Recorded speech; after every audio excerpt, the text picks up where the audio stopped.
প্রিয় বন্ধুরা, তোমরা দেখছো বিশ্বাস টিউটোরিয়াল ইউটিউব চ্যানেল। আর আমি কেবি স্যার তোমাদের সামনে আজকে উপস্থিত হয়েছি মাধ্যমিক সহায়ক গ্রন্থ কোনি থেকে অত্যন্ত গুরুত্বপূর্ণভাবে টেক্সট খুঁটিয়ে এমসিকিউ প্রশ্ন এবং উত্তরগুলি তোমাদের সামনে আমি এখন আলোচনা করব। হ্যাঁ বন্ধুরা, তোমরা যারা এসএলএসটি পরীক্ষা দেবে তাদের জন্য কিন্তু অত্যন্ত গুরুত্বপূর্ণ আজকের এই ক্লাসটি। এর আগে আমি দুটি পর্বে ভিডিও আপলোড করে দিয়েছি। যারা ওই পর্বের ভিডিওগুলি না দেখেছো তারা কিন্তু অবশ্যই আমার চ্যানেলের প্লেলিস্টে চলে যাও, ওখানে সমস্ত ভিডিওগুলি তোমরা পেয়ে যাবে। চলো কোনি উপন্যাসের আজকের তৃতীয় পর্ব অর্থাৎ তৃতীয় পরিচ্ছদ থেকে আলোচনা দেখে নেওয়া যাক। অত্যন্ত গুরুত্বপূর্ণ এই ক্লাসটি প্রথম থেকে শেষ পর্যন্ত দেখতে থাকো। আমি অত্যন্ত টেক্সট খুঁটিয়ে প্রশ্নগুলি তৈরি করেছি যাতে তোমাদের একটা প্রশ্ন বাইরে থেকে না আসে। দেখো, 1 নম্বর, আজ ক্লাবের একটা মিটিং আছে। ও বলছে সেখানে আমাকে নাকি কেউ কেউ অপমান করবে যাতে ক্লাব ছেড়ে বেরিয়ে যায়। কে কাকে কথা শুনিয়েছেন? উত্তর, ক্ষিতিশ সিংহ তার স্ত্রী লীলাবতীকে শুনিয়েছেন। 2, তাহলে তো ভালোই হয়। কে কোন ব্যাপারটাকে ভালো হয় বলেছেন? ক্ষিতিশ সিংহকে ক্লাব থেকে বের করে দেওয়াকে লীলাবতী ভালো হয় বলেছেন। নেক্সট, যদি ক্লাব তোমায় তাড়ায় তাহলে আমি বেঁচে যাই। বক্তাকে? ক্ষিতিশ সিংহের স্ত্রী লীলাবতী। 4 নম্বর, ক্ষিতিশ সিংহের বাড়ির বিড়াল দুটির নাম লেখো। বিশু এবং খুশি। নেক্সট 5, ডন দিয়ে হাই তুলে ধীরে ধীরে সে চামড়ের মতো কালো লেজটি উঁচিয়ে রান্নাঘরের দিকে গেল। কার কথা বলা হয়েছে? উত্তর, ক্ষিতিশ সিংহের বিড়াল খুশির কথা বলা হয়েছে। রান্নাঘর থেকে ডাক এলো। রান্নাঘর থেকে কার ডাক এলো? উত্তর, ক্ষিতিশ সিংহের ডাক এলো। 7, ক্ষিতিশ সিংহ কেমন মুখে খেতে বসেছিল? অস্বাভাবিক গম্ভীর মুখে। 8, ক্ষিতিশ সিংহের বাড়িতে কিসে রান্না হয়? কুকারে। 9, এটা খরচ, সময় ও শ্রম সংক্ষেপের জন্য নয়। কোন প্রসঙ্গে এই উক্তি করা হয়েছে? ক্ষিতিশ সিংহের বাড়িতে সিদ্ধ ভাত রান্না প্রসঙ্গে, অর্থাৎ সমস্ত কিছু সিদ্ধ রান্না হয় সেই সম্পর্কে বলা হয়েছে। 10, ক্ষিতিশ সিংহের বাড়িতে সব সিদ্ধ রান্না হওয়ার কারণ কি? দেখো, উত্তরটি বড় করে লিখেছি, তোমাদের জন্য অত্যন্ত গুরুত্বপূর্ণ। ক্ষিতিশ সিংহ বিশ্বাস করে বাঙালিয়ানা রান্নায় স্বাস্থ্য রাখা চলে না, এতে পেটের 12টা বাজিয়ে দেয়। এই জন্যই বাঙালিরা শরীরে তাগত পায় না, কোনো খেলাতেই বেশি উঁচুতে উঠতে পারে না, খাদ্যপ্রাণ যথাসম্ভব অটুট থাকে। সিদ্ধ করে খেলে এবং সর্বাধিক প্রোটিন ও ভিটামিন পাওয়া যায় এমন খাদ্যই খাওয়া উচিত। তাহলে এটা ক্ষিতিশ সিংহের বলা কথা, তাই কোটেশনে রাখতে হবে। নেক্সট 11 নম্বর, প্রথম দিকে লীলাবতী বিদ্রোহী হয়ে উঠেছিল কেন? রান্নায় সর্ষে বাটা, শুকনো লঙ্কা বাটা, 5 ফোড়ন, জিরে, ধনে প্রভৃতি ব্যবহার করতে না পেরে লীলাবতী বিদ্রোহী হয়ে উঠেছিল। 12, তুমুল ঝগড়া এবং 3 দিন অনশন সত্যাগ্রহ করেও কাজ হয়নি। কেন লীলাবতী অনশন সত্যাগ্রহ করেছিলেন? উত্তর, ক্ষিতিশ সিংহের সব সিদ্ধ খাওয়ার প্রতিবাদে এবং তরকারিতে সর্ষে বাটা, শুকনো লঙ্কা বাটা, 5 ফোড়ন, জিরে, ধনে ব্যবহার করতে না পেরে অনশন সত্যাগ্রহ করেছিলেন। নেক্সট, ক্ষিতিশ তার সিদ্ধান্তে গোয়াড়ের মতো অটল থাকে। এই গোয়াড়ের বানান চন্দ্রবিন্দুটা মিস্টেক হয়েছে। ক্ষিতিশের এক কথাটি কি? মানে এক্ষেত্রে ক্ষিতিশ একটি মাত্র কথা বলে, সেটি হচ্ছে শরীরের নাম মহাশয়, যা সহাবে তাই সয়। 14, শুধুমাত্র নিজের খাবারের জন্য লীলাবতী শুধুমাত্র নিজের খাবারের জন্য কোন অনুমতি পায়? সপ্তাহে 1 দিন সর্ষে ও লঙ্কা বাটা ব্যবহারের অনুমতি পায়। পরের প্রশ্ন, কে কখনো নিমন্ত্রণে যান না? ক্ষিতিশ সিংহ। 16, ক্লাবের ছেলেমেয়েদের সে প্রায়ই শোনায়। ক্লাবের ছেলেমেয়েদের ক্ষিতিশ সিংহ কী শোনায়? ডাক্তার রায় বলতেন বিয়েবাড়ির একটা নেমন্তন্ন খাওয়া মানে 1 বছরের আয়ু কমে যাওয়া। বড় খাঁটি কথা বলে গেছেন। দেখো, এই যে এখানে এই লাইনটা তুলেও কোশ্চেন হতে পারে।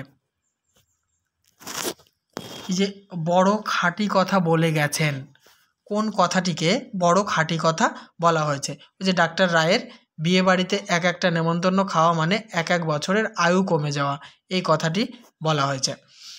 17 ও যে রাগ করেছে লীলাবতী বুঝতে পেরেছে, কার রাগ করার কথা বলা হয়েছে? ক্ষিতিশ সিংহের। নেক্সট 18 ক্লাব থেকে তাড়াবে কেন, কি দোষ করলে? বক্তাকে লীলাবতী। লীলাবতীর দোকানটি কোথায়? গ্রে স্ট্রিটের ট্রাম লাইন ঘেঁষে লীলাবতীর দোকান। লীলাবতীর দোকানের নাম কি? প্রজাপতি। 20 নম্বর। এবারে 21 নম্বর প্রশ্ন, আগে লীলাবতীর দোকানটির কি নাম ছিল? সিনহা টেলারিং। 22 ক্ষিতীশ তখন দোকান চালাতো, কখন কার কথা বলা হয়েছে, মানে কখনকার কথা বলা হয়েছে? যখন লীলাবতীর দোকানের নাম ছিল সিনহা টেলারিং এবং দুটি দর্জিতে জামা প্যান্ট তৈরি করত, তখনকার কথা বলা হয়েছে। নেক্সট 23 ক্ষিতীশ সিংহ যখন দোকান চালাতো তখন দেয়াল আলমারিতে কি ছিল? কিছু সিনথেটিক কাপড়। 24 ক্ষিতীশ সিংহ যখন দোকান চালাতো তখন কত ঘন্টাও দোকানে না বসার কথা বলা হয়েছে? এই বানানটি মিস্টেক হয়ে গেছে, ক ও লেখা হয়ে গেছে, ওটা ত হবে। কত ঘন্টাও ক্ষিতীশ সিংহ দোকানে বসতো না? 2 ঘন্টাও বসতো না। 25 দুপুর বাদে সর্বদাই ক্ষিতীশ সিংহকে কোথায় পাওয়া যেত? জুপিটার সুইমিং ক্লাবে। জেনে নেব 26 নম্বর প্রশ্ন উত্তর। বন্ধুরা, আমি এক্ষেত্রে বলে রাখি, আমি অত্যন্ত টেক্সট খুঁটিয়ে প্রশ্ন উত্তর করেছি, যার জন্যে প্রশ্নগুলি এবং ভিডিওগুলি অনেকটাই দীর্ঘ হয়ে যাবে। আর আমি চাইছি এমনভাবে তোমাদের কাছে প্রশ্নোত্তর পৌঁছে দিতে যাতে এর বাইরে কোনো প্রশ্ন না হয়, ঠিক আছে? এই জন্য প্রথম থেকে শেষ পর্যন্ত দেখতে থাকো, আর ভিডিওতে লাইক কমেন্ট এবং শেয়ার করো, চ্যানেলটিতে নতুন হলে সাবস্ক্রাইব করে অল করে দিও। 26 নম্বর, তারপর একদিন সে আবিষ্কার করলো। কি আবিষ্কার করলো? লীলাবতী আবিষ্কার করলো যে আলমারিতে রাখা সিনথেটিক কাপড়ের অর্ধেকেরও বেশি অদৃশ্য হয়ে গেছে। এছাড়াও আবিষ্কার করেছিল যে দিনে দিনে দোকানে লস হতে শুরু করেছে। 27 লীলাবতী দোকানটিকে নিজের হাতে নেওয়ার পর কাদেরকে দোকানে পোশাক তৈরির কাজে লাগায়? টেলারিং ডিপ্লোমা পাওয়া দুটি মহিলাকে। 28 নিজের হাতে দোকানের দায়িত্ব নিয়ে লীলাবতী দোকানের কি নাম দেয়? প্রজাপতি।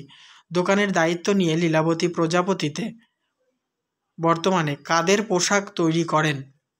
লীলাবতী প্রজাপতিতে বর্তমানে কাদের পোশাক তৈরি করেন? পুরুষদের পোশাক লীলাবতী তৈরি করেন না বা দোকানে তৈরি হয় না, সেটা বন্ধ করে দিয়ে শুধু মেয়ে এবং বাচ্চাদের পোশাক তৈরি করা হয়। 30 নম্বর, প্রজাপতিকে ঢেলে সাজানোর জন্য লীলাবতী কি বন্ধক দেয়? গহনা। কত বছরে প্রজাপতি ডানা মেলে দিয়েছে? 4 বছরে। আগে 3 দিনে ব্লাউজ তৈরি করে দেওয়া হলেও এখন কত দিনের আগে তা সম্ভব হচ্ছে না? 10 দিনের আগে। 33 এখন তো আর জায়গায় কুলোয় না, তাই বড় ঘর খুঁজছি। লীলাবতী কোথায় একটি বড় ঘরের সন্ধান পেয়েছেন? হাতিবাগানের মোড়ে। নেক্সট, লীলাবতী এঁটো থালাটা টেনে নিয়ে তাতে ভাত বেড়ে ডাল মাখতে মাখতে বলল। কি বলল? হাতিবাগানের মোড়ে তার দোকানের খদ্দেরের বাড়িতে একটি বড় ঘরের সন্ধান পেয়েছেন, তাই সেখানে গিয়েছিল দেখতে। 35 হাতিবাগানের খদ্দেরটি অর্থাৎ বাড়ির গিন্নি কি তৈরি করাতে এসেছিল? ফ্রক। ক্ষিতীশের প্রবল আপত্তি ছিল কোন কাজে? ক্ষিতীশের প্রবল আপত্তি ছিল।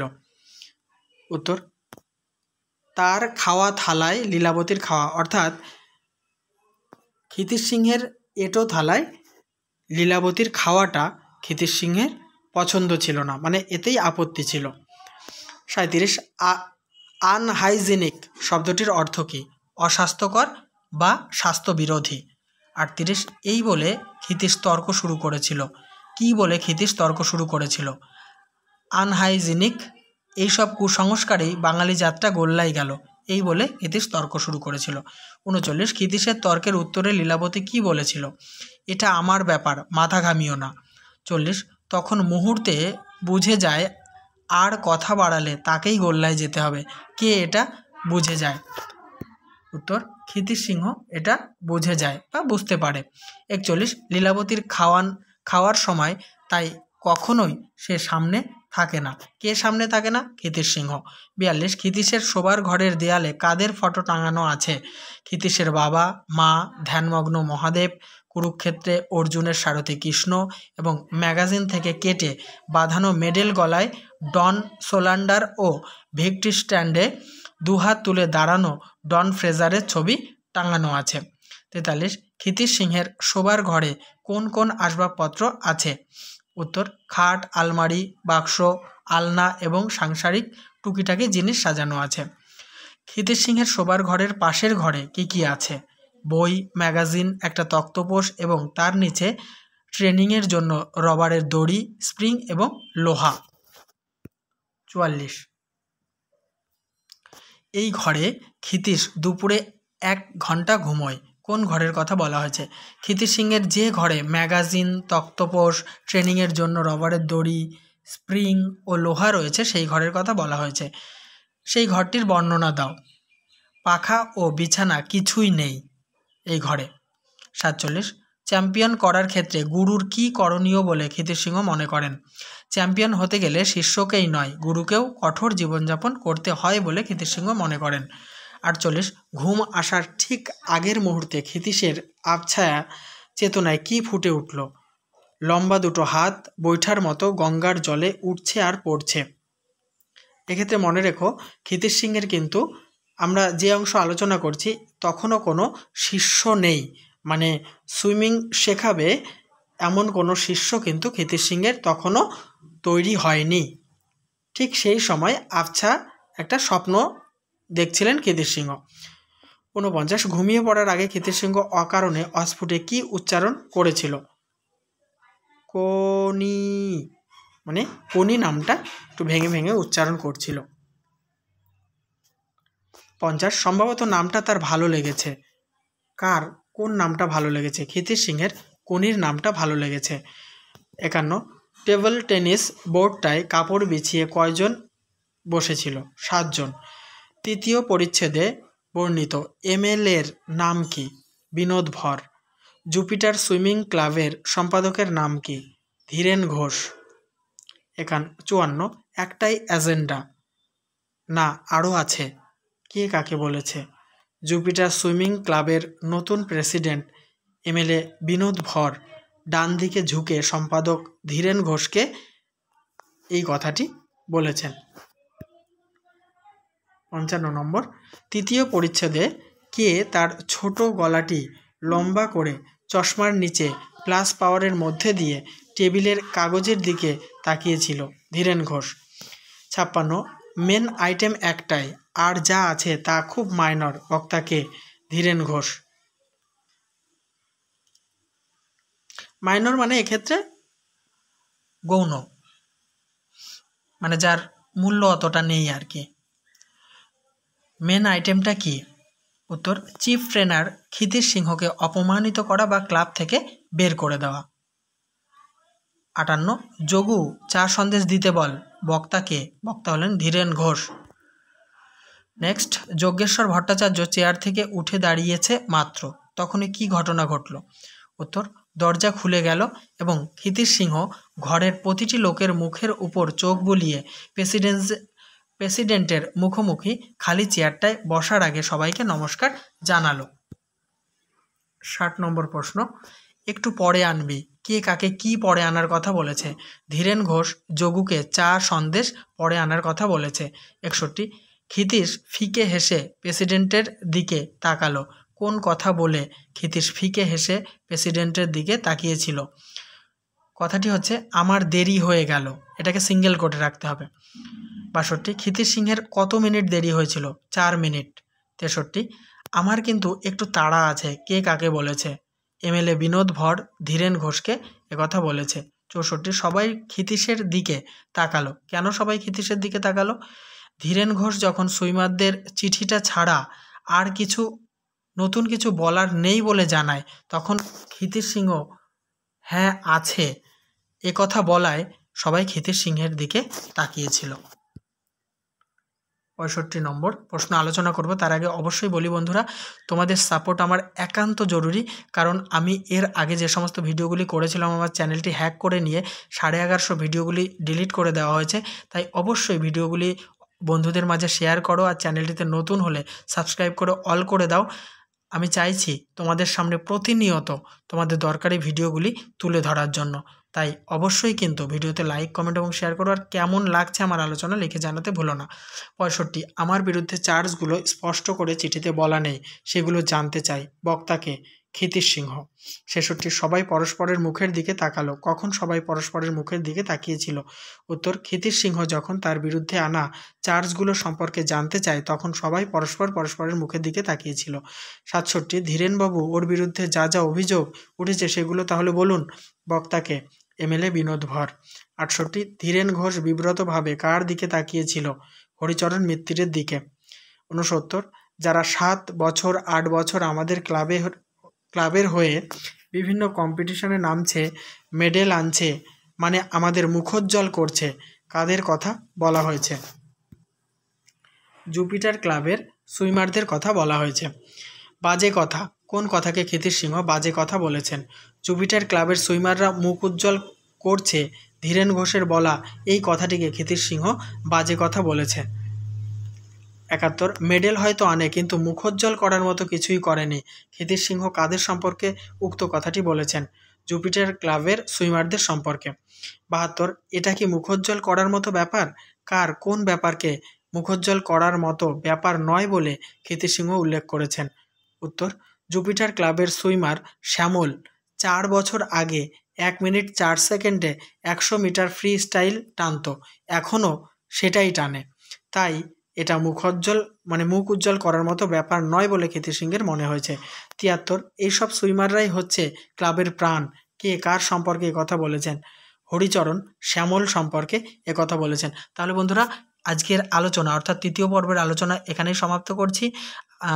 তোমাদের আগেকার ভিডিও দেখতে হলে আমার চ্যানেলকে সাবস্ক্রাইব করে দিয়ে পাশে থাকা বেল বাটনটি দাবিয়ে অল করে নিয়ে আমার চ্যানেলের প্লেলিস্টে যেতে হবে। আর এর আগে যে 2টি পর্ব আলোচনা করেছি সেই পর্ব 2টি কিন্তু আমি প্লেলিস্ট দিয়ে দেবো আমার ফার্স্ট কমেন্টে, অবশ্যই দেখে নিও।